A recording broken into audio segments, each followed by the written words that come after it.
San.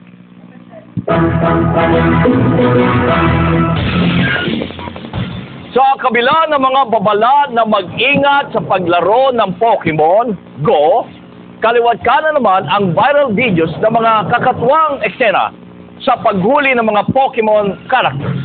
Yan ang kwento sa minuto ni Mark Logan. Sa kasagsagan ng paghumaling ng madlang netizen sa Pokemon Go, kapag binasag mo ang script at sinabing, "Hoy, delikado yan!" Sagot nila sa'yo, "Huwag ka ng epal dyan." Ayun, huwag palang epal na riding in tandem yung phone mo.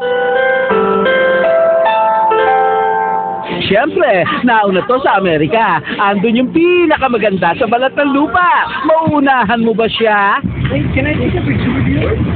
Yeah, sure. Let me just catch this Pokemon. Wanna be the very best. Hinalungkat ko rin ang archives ng Time Machine para ma-interview ang kumanta ng Pokemon team. Kaya there's no stopping Pokemon craze. Mula sa nabubulok at di nabubulok, makipagrelasyon sa poste, makipaghalikan sa sarili, iwanan ng bahagi ng sarili sa labas ng MRT, mag-counterflow sa escalator. At nga pala, isama mo na ring hanapin si Nemo at Dory, ha? Mark Logan, ABS-CBN.